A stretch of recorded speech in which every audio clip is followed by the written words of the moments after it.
आज का विषय है धार्मिक एकता एवं शांति।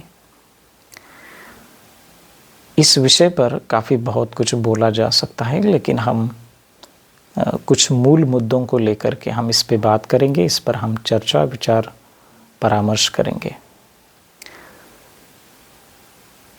इस समस्त विश्व में अलग अलग लोग अपने अपने धर्म तथा धर्मगुरु तथा ग्रंथों का अभ्यास करते हैं, उनको अपनाते हैं और अपने जीवन का जो अंतिम लक्ष्य है, जिसे मुक्ति कहे, मोक्ष कहे, निर्वाण कहे, उसके लिए प्रयास करते हैं। और हर एक धर्मों में अलग अलग मान्यताएं तथा वह जो भी मान्यताएं तथा शिक्षाएं हैं वो करुणा तथा प्रज्ञा के ऊपर आधारित है। जब हम देखते हैं कि संसार में हर एक व्यक्ति अपने धर्म का यथोचित पालन कर रहा है, उसका अभ्यास कर रहा है, लेकिन एक और ये भी देखते हैं कि धर्म के नाम पर हम एक दूसरे के ऊपर हिंसाचार कर रहे हैं, हम एक दूसरे की मान्यताओं एक दूसरे पर आरोपण कर रहे हैं और इसमें समाज में अशांति फैलाती है। अशांति फैलने से समाज में हिंसाचार बढ़ता है और स्वाभाविक है हम एक नए दुख को जन्म देते हैं। तो धार्मिक एकता इस प्रकार से हमें बनाए रखना है कि सबसे पहले हमें एक दूसरों के धर्मों के साथ आदर तथा सम्मान प्रकट करना चाहिए। एक दूसरे के धर्मों के साथ हम आदर तथा सम्मान प्रकट नहीं करते हैं तो स्वाभाविक है अशांति फैलेगी, समाज में तनाव निर्माण होगा और उससे हम और अपने दुख को बढ़ावा देंगे। हम ये नहीं कहते कि देखो मेरा धर्म ही श्रेष्ठ है और मेरा धर्म सभी धर्मों को तार सकता है और मेरा धर्म ही सभी विश्व को पूरी तरह से सफल बना सकता है। ये कहना एक पागलपन होगा, क्योंकि जैसे मेरी स्वयं की बात करूं तो एक बौद्ध होने के नाते यदि मैं कहता कि देखो भगवान बुद्ध का धम्म और या फिर जो बुद्ध धम्म है उस विश्व को पूरी तरह से सुखी करेगा, सफल बनाएगा और वही धर्म सर्वश्रेष्ठ है, ये कहना एक पागलपन होगा। ठीक वैसे ही जैसे एक औषधि सभी रोगों पर नहीं चलती, अलग अलग रोगों पर अलग अलग औषधियाँ हैं, तो हर एक व्यक्ति को अपनी मानसिकता के अनुसार वो अपनी आध्यात्मिकता का पालन करता है, अपने मूल्यों को अपनाता है। लेकिन अपने मूल्यों को अपनाते हुए भी हमारे मूल्य, हमारे धर्म के मूल्य हम किसी पर जोर ज़बरदस्ती से थोप नहीं सकते हैं। यदि हम थोपते हैं तो हम अपनी धर्म की विचारधारा से एक और फेंके चले जाते हैं, क्योंकि जो भी धर्म ग्रंथ हम पढ़ते हैं, चाहे वो बौद्ध हो, सिख हो, ईसाई हो, जो भी है इत्यादि, इनमें से हम हर एक ग्रंथ उठाते हैं। कुछ बातें हमारे बुद्धि के तर्क संगत नहीं लगती, हम उनको एक और रखें, उससे हमें कोई झगड़ा नहीं है, हम एक और रखते हैं। सार क्या है, उस सार को हमें पकड़ना है, उस सार के लिए हम झगड़ा नहीं करना है, हम उस सार को पकड़ के वो अपने जीवन में अपनाना है। और वास्तविकता हर एक धर्म जो है, धर्म की परंपरा जो है, वो करुणा और शांति का ही संदेश देती है। ऐसा कोई धर्म नहीं है कि जो करुणा और शांति का संदेश नहीं देता। अपने अपने धर्म में जितने भी संत हुए हैं, महान ऋषि हुए हैं, उन्होंने यही हमें सिखाया है कि हमें शांति, भीतर की शांति कैसे लानी है, समाज को हम किस प्रकार से आगे ले जा सकते हैं, समाज में हम बच्चों को विद्या कैसे दे सकते हैं, उनको एजुकेशन कैसे दे सकते हैं, उनको सत्यता किस प्रकार से बता के हम आगे चल सकते हैं, इस पर हमें ज़्यादा प्रकाश डालना होगा। नहीं तो हम सिर्फ धर्म ग्रंथ पढ़ रहे हैं और अपनी खुद की हमने एक चौकट बना ली, हम उसी चौकट में रह रहे और हम ये कह रहे कि देखो यही धर्म सर्वश्रेष्ठ है, यही धर्म अनेक सालों से चलता आ रहा है, इसी धर्म ने सभी लोगों का कल्याण किया है, इसी धर्म ने सभी प्राणी मात्रों का कल्याण किया है। ये कहना बहुत बड़ा पागलपन होगा और एक मंद बुद्धि के लक्षण भी है। हम सोचें, हमारा जो मस्तिष्क है उसको खुला करें, सभी को अपनाएं, सभी के धर्म, सभी के धर्म ग्रंथों का सम्मान करें, उनमें जो अच्छी बातें निहित है उस बातों को हम अपनाएं, उस पर हमें गौर से देखना है। और हम कुछ ऐसे बातें चली आती है कि लोग अलग अलग धर्म ग्रंथों का सहारा लेते हैं, वो समाज में बताते हैं और कुछ अलग प्रकार का संदेश भी जाता है लोगों को, एक हिंसाचार के रूप में संदेश जाता है, एक अशांति फैलती है जिसके कारण पूरा समाज, पूरा देश और पूरा परिवार अशांति से फैलता, अशांति फैलती है, उसमें दुख भी निर्माण होता है। तो क्या हमारे पास एक ही पर्याय है? दूसरा पर्याय अपनाते भी है। एक पर्याय ये है कि हम सभी धर्मों को तथा उनके मान्यताओं का, दार्शनिक मान्यताओं का ठीक तरीके से सम्मान करें, आदर करें, अनादर नहीं करें।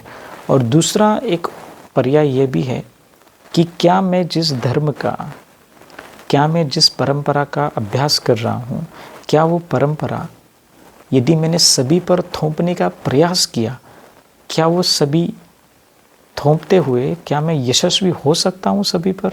उत्तर है नहीं, क्योंकि इस संसार में अलग अलग प्रकार के प्राणी हैं, व्यक्ति हैं, उनकी अलग अलग अपनी अपनी मान्यताएं हैं। तो मेरा ही धर्म सर्वश्रेष्ठ और मेरे ही मूल्यों का सही आदर है, करना चाहिए, और मैं ही अनेक पुराने सालों से चलती आई परंपरा है, इसलिए मैं सर्वश्रेष्ठ हूँ। और अपने धर्म के प्रति जो चिपकाव होता है, अपने मान्यताओं के प्रति चिपकाव होता है, व्यक्ति जब किसी के साथ हम धर्म चर्चा करते हैं और कोई अपने धर्म के ऊपर कुछ गाली गलौज करता है, कुछ ऐसे शब्द बोलता है, तो मन में एक ऐसा लगता है कि किसी ने आग में तेल डालते हुए जो प्रतिक्रिया होती है चित्त की, वैसी हो जाती है।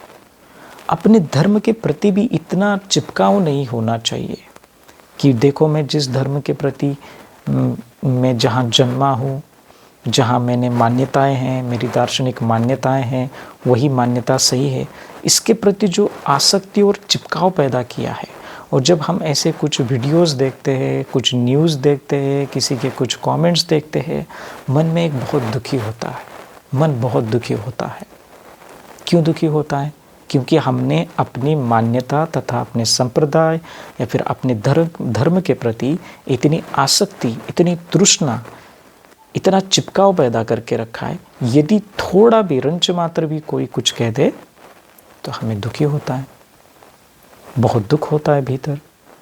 तो हमें इस प्रकार से समझना चाहिए कि अपनी धर्म तथा संप्रदाय या एवं जो दार्शनिक मान्यता है उनको ठीक तरह से समझें, करुणा के साथ। और यदि कोई ऐसे कुछ शब्द कहता है तो उसको हम भली भांति समझाएंगे, नहीं समझ रहा है तो वो उसकी मर्जी, लेकिन वहाँ दुखी नहीं होना। यदि सही में हमारे धर्म तथा मूल्य समाज में हमें लोगों के दिलों में उनकी छाप छोड़नी है तो हमें करुणावादी रहना पड़ेगा, अहिंसावादी रहना पड़ेगा, दयावान होना पड़ेगा। ये ऐसे नहीं बनते हमने किसी सेना का स्थापन किया, ये ऐसे नहीं बनते कि हमने किसी ग्रुप का या फिर हमने किसी की स्थापना की और हमने चल बसे कि चलो हमारी ही मान्यता, परंपराएं, ये सभी हम लोगों पर थोप देंगे। वो सफल नहीं होगा। यदि लोगों के दिलों में राज करना है तो अपनी मान्यताओं को समझे, उसको समाज में फैलाएं, उसके अच्छे गुण। लेकिन इसी प्रकार से जहाँ स्त्री पुरुष का भेद है, जहाँ प्राणियों की हिंसा हो रही है, ऐसे तो हम धर्म ग्रंथों को हम इस प्रकार से कैसे अपना सकते हैं? क्योंकि जिस प्रकार से मैं दुख न चाहकर सुख का इच्छुक हूँ, ठीक उसी प्रकार अन्य प्राणी भी दुख न चाहकर सुख के इच्छुक हैं। अतः मुझ में और उनमें कोई अंतर नहीं है। तो इस बात को समझना है। इसलिए मैं जो भी कुछ करूँ अपने धर्म तथा दार्शनिक मान्यताएं, संप्रदाय के लिए, उससे अन्य लोगों की या फिर अन्य किसी प्राणी की हानि तो नहीं हो रही है, इस पर हमें काफ़ी प्रकाश डालना होगा। यदि हो रही है तो हम तुरंत अपना कदम पीछे ले लें। यदि सही में अपनी मान्यताएं, अपने तर्क लोगों के सामने रखने हैं तो हमें एक ज्ञानी होना होगा, पढ़ाई करनी होगी। और पढ़ाई के आधारित ऐसा नहीं है कि हमने कुछ व्हाट्सएप के कुछ मैसेजेस पढ़ लिए हमने किसी ने फॉरवर्ड किया, मैसेज पढ़ लिया और उसी को हमने सत्य माना और हम कह रहे कि अभी देखो यही सत्य है, बजाय कि हम उसकी शहानिशा भी नहीं कर रहे, हम उसकी ओर उसके तर्क भी नहीं लगा रहे हैं और हम अपने ही मन से उस पर हमने विश्वास रखना शुरू कर दिया। तो धर्म में तथा धार्मिक परंपरा में एक दूसरे के साथ वार्तालाप करना, और ख़ास करके आजकल बहुत सालों से वो चलता आया है कि व्यक्ति अलग अलग सर्वधर्म परिषद जिसे कहते हैं वो आजकल हो रही है, रिलीजियस हार्मनी कॉन्फ्रेंस हो रही है, अलग अलग विद्वान लोग, अलग अलग धर्म तथा संप्रदाय के लोग वहाँ पर बैठ के अपने विचार तथा परामर्श प्रकट कर रहे हैं। ये एक बहुत अच्छा संदेश है कि लोग साथ में बैठ के उस पर विचार विमर्श करके अपनी परंपराओं का आदर तथा सम्मान करके मूल्यों को अपना रहे हैं, और इसीलिए हमें इसी का सहारा आवश्यक है, और यही आगे जा कर के हमें सुख शांति दे सकता है। हमें और कुछ चाहिए नहीं है समाज में रहते हुए। हमें क्या चाहिए?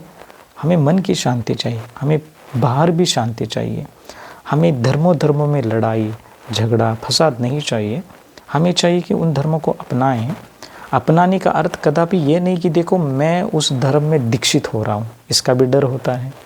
अपनाने का अर्थ है कि स्वीकार करना। स्वीकार करने का अर्थ यह है कि जिस प्रकार मेरे धर्म के मूल्य तथा नैतिक जो विचारधारा है, जैसे मुझे वो प्रिय है, ठीक वैसे ही उनकी विचारधारा, उनके मूल्य भी प्रिय हो सकते हैं, इसलिए हमें वो अपनाने हैं। इस प्रकार से शांति की बात कहें तो धर्मों के आधार पर हमें शांति प्रकट करना बहुत आवश्यक है।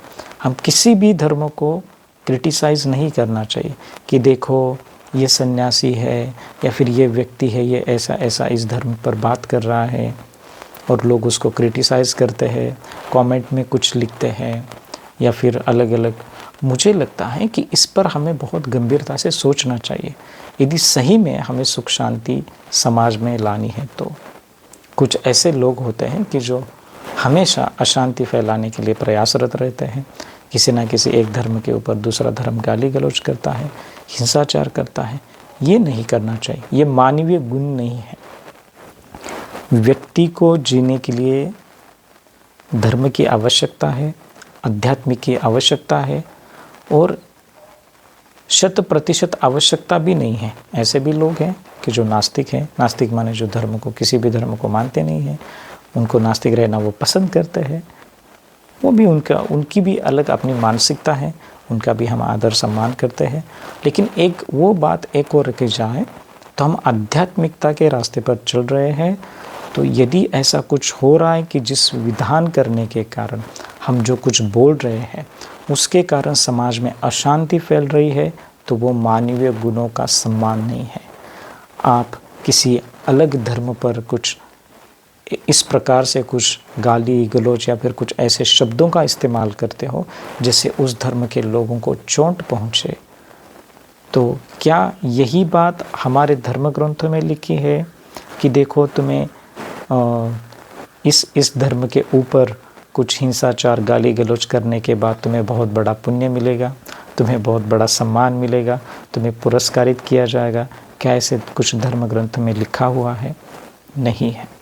तो हमारे पास एक ही पर्याय है। वो पर्याय है कि सभी धर्मों के साथ रहना, उनके साथ हमें आदर सम्मान के साथ रहना। ये जातिवाद, ये संप्रदायवाद, ये एक और रखे। मैं इस जाति का, मैं उस जाति का, ये एक और रखे। आवश्यक बात यह है कि हम मनुष्य हैं। सबसे पहले मनुष्य को मनुष्य के साथ वैसे ही औपचारिक रूप से उसको प्रकटीकरण होना चाहिए। ये जो धर्म तथा उनके मूल्य है, ये कुछ व्यक्तिगत मामले हो सकते हैं, और वस्तुतः अक्सर मैं कहा करता हूँ कि मतांतर हो सकते हैं कि देखो इस धर्म में ये पालन नहीं होता, ये होता है। मतांतर हो सकते हैं और वो आवश्यक है, क्योंकि अपने अपने धर्म की एक मान्यताएं हैं। मतभेद हो सकते हैं उसको लेकर, मनभेद नहीं होना चाहिए। मनभेद हो गए तो कटुता आ जाती है, और कटुता आई तो दुख निर्माण होता है, अशांति फैलती है। तो किसी भी संप्रदाय तथा दर्शन शास्त्र के ऊपर हमें कुछ बात करनी है तो मतभेद होना, एक हेल्थी डिबेट जिसे कहते हैं, वो होता है तो कुछ बात नहीं है। लेकिन उसको लेकर के ज़्यादा व्यक्तिगत समस्या पैदा निर्माण होती है तो हम दुखी होंगे। तो इस मायने में हमें सभी धर्मों के साथ एक विचार परामर्श करना चाहिए, हमें सभी को एक तरीके से अपनाना चाहिए। धर्म एक जीवन जीने का आधार है। व्यक्ति ध्यान करता है, मेडिटेशन करता है, अपना चित्त संतुलित है, शांत है, तभी वही व्यक्ति धार्मिक कहलाता है। धार्मिक कहने का अर्थ यही है कि हर एक व्यक्ति जिसे मुक्ति कहे, मोक्ष कहे, निर्वाण कहे, उसके लिए प्रयास कर रहा है। जैसे प्यास हमें मुक्ति होने की है, चाहे अपने क्लेशों से मुक्ति हो, अलग अलग प्रकार मुक्ति की व्याख्या है। लेकिन हमें प्यास लगी है, एक गिलास में पानी है, प्यास लगी है, और हम ये उस पर झगड़ा कर रहे हैं कि देखो ये जो गिलास है, इस गिलास को मेरे बाबा ने बनाया था, ये जो गिलास है, इस गिलास कंपनी का जो मालिक है वो मेरे पहचान का है, ये जो गिलास है, इस गिलास की जो डिज़ाइन है, ये मेरे चचेरे भाई ने बनाई है। वास्तविकता हम उसी गिलास को लेकर कर हम झगड़ा कर रहे हैं। सार तो भीतर है कि हमें प्यास लगी है और हमें पानी की आवश्यकता है, ना कि गिलास की। और हम वैसे ही कर रहे हैं कि हम अपने धार्मिक मतांतरों में उलझे हुए हैं। सार तो एक ही है। सार क्या है? करुणा का, शांति का, मैत्री का। इस पर हमें ज़्यादातर ध्यान देना है। हमने छिलकों को देना महत्व शुरू किया कि देखो मैंने इतने सुंदर अच्छे कपड़े पहने हैं, ऐसे बैठे हैं, वो ऐसा बोल रहा है, तो कितना। तो हमने बाहर ज़्यादातर हमने विशेषकर महत्व देना शुरू किया। भीतर क्या है, व्यक्ति के गुणों में क्या है, बाहर क्या कपड़ा पहना है, उस व्यक्ति की वो एक आइडेंटिटी है कि यह व्यक्ति यह काम करता है। जैसे पोस्टमैन है, डॉक्टर है, वकील है, कोई भी किसी भी प्रकार का कोई सन्यासी है जिसके अलग अलग प्रकार के कुछ ऐसे वस्त्र धारण करता है, तो वो उसकी एक आइडेंटिटी है। लेकिन उस गुणों को वो अपनाता है, वो एक अलग बात है। उस गुणों को अपनाना चाहिए। हमें इस धर्म तथा संप्रदाय के जो छिलके हैं उनको बाहर एक और रखें कि देखो हमने क्या पढ़ा, हमने क्या पहना है, हमने सिर मुंडन किया है, देखो उसने दाढ़ी रखी है, उसने बाल लंबे रखे हैं, हमें उससे कोई लेन देन नहीं है। ये तो बाहर के छिलके हैं। धार्मिक होने का अर्थ ये नहीं कि आपने किस प्रकार का कपड़े पहने हैं, किस प्रकार की चैंटिंग माला हाथ में पहनी है, किस प्रकार का आपने मुंडन किया है। आवश्यक बात वो नहीं। बात आवश्यक ये है कि आपके धर्म में जो भी निहित बातें हैं, मूल्यवान बातें हैं, करुणा की, शांति की, क्या वो सही में अपने जीवन में आ रही है, उतर रही है? यदि हाँ तो स्वाभाविक है, वही तो धार्मिक होने का अर्थ है। धार्मिक होने का अर्थ ये नहीं कि हमने बुद्ध विहार में गए और बुद्ध को 3 बार प्रणाम किया और हम वापस आए, अभी देखो आज का काम तो बन गया, बुद्धम शरणम गच्छामि कहा और आज का काम बन गया। ऐसा नहीं है। अपने नैतिक मूल्यों को, जिसकी वजह से कोई भी किसी भी प्राणी को बिना भेदभाव किए अपनाए, बिना भेदभाव किए मेडिटेशन करे, साधना करे। और सार क्या है? ये जो स्थित प्रज्ञ होना, ये जो समता में रहना, ये जो तटस्थ भाव में रहना, सहिष्णुता में रहना। अर्थ क्या है कि अपने चित्त धारा पर राग द्वेष मोह की एक बूंद भी नहीं गिरने दे। इस प्रकार चित्त धारा जो है वो समता में होनी चाहिए। यदि भीतर हमारा चित्त समतावान है, शुद्ध है, उसी के आधार पर हमें काम करना चाहिए। तो चित्त पर क्या बीत रही है, हम किस लिए कर रहे हैं, हम अपने धार्मिक ग्रंथों का पालन किस लिए कर रहे हैं, हम अपने नैतिक मूल्यों का पालन किस लिए कर रहे हैं? क्योंकि हमें अपने खुद को सुधारना है, हमें सुख चाहिए, हमें शांति चाहिए। ऐसे नहीं कि कई त्यौहार और पर्व आए, साल में एक बार मनाएं कि देखो हमारे भगवान का जन्मदिन आया, बुद्ध पूर्णिमा आई और किसी इत्यादि भगवान का कुछ आया और हमने मनाई, उसी के लिए नहीं है ये सब। हर दिन, हर क्षण, हर प्रतिक्षण वर्तमान में रहना, सभी प्राणी मात्रों के कल्याण के बारे में सोचना, यही तो व्यक्ति धार्मिक कहलाता है। जो करुणावान है वही तो धार्मिक है, जो सहिष्णुता है वही तो धार्मिक है, जिस पर कितना भी क्रोध करने के बजाय भी वो मुस्कुराता है, दूसरों को क्षमा करता है, वही तो व्यक्ति धार्मिक है। धार्मिक होने का अर्थ ये नहीं कि हम किस धर्म के साथ बिलोंग कर रहे हैं और हमने किस प्रकार के कपड़े पहने हैं, किस प्रकार की चैंटिंग माला धारण की है, क्या हम रोज़ मंदिर जाते हैं, विहार जाते हैं, मस्जिद जाते हैं, गुरुद्वारा जाते हैं, इसलिए हम धार्मिक हैं। नहीं, जाने के पश्चात भी विहार जाएं, मस्जिद जाएं, गुरुद्वारा जाएं, मंदिर जाएं, जहाँ भी जाएं, कुछ मूल्य लेके आए। अपने संतों की वाणी अपने दिल में याद करें, उनका स्मरण करें, अपने चित्त को सुधारें, ध्यान करें, मेडिटेशन करें। ध्यान के पश्चात ही आपका चित्त शांत हो सकता है, और शांत चित्त जो है करुणावान बनता है, समतावान बनता है, और हर कदम में लिया हुआ जो कदम है, कदम कदम चलते हुए निर्णय है, वो सभी प्राणी मात्रों के कल्याण के लिए एक बहुत सफलदायी होता है। तो हमें शांति बनाए रखने के लिए सबसे आवश्यक बात यह है कि सभी धर्मों का आदर, सम्मान तथा सत्कार करें, बिना किसी भेदभाव के उनके मूल्यों को अपनाएं। जो बात हमें अच्छी नहीं लगती है उसके साथ हम उलझे नहीं, उसके साथ हम झगड़ा नहीं करें। नहीं लग रही है तो अपने मन की शांति क्यों भंग करें, एक और रखें। सही बात क्या लग रही है, शांत चित्त को देने वाली बात क्या लग रही है, मेरे चित्त को सुधारने की बात क्या अच्छी लग रही है, वो अपनाएं, उसको अंगीकार करें। वो अंगीकार करते करते ध्यान भी करें, मेडिटेशन करें, और ऐसा ध्यान करें कि जो सभी प्राणी मात्रों के कल्याण के लिए फलदायी हो, और सभी को अपने चित्त से जो भी राग है, द्वेष है, वो मुक्त होने के लिए प्रयास करते करते हम सभी प्राणी मात्रों को एक करुणा का संदेश दें, शांति का संदेश दें। और अभी समय आया है कि हम एक दूसरे के साथ अच्छे संबंध बनाए रखें, एक दूसरे के धर्म के प्रति आदर सम्मान प्रकट करें, और ऐसे ही चलते चलते अपना मानवीय जीवन है वो सार्थक करें। नमो बुद्धाय।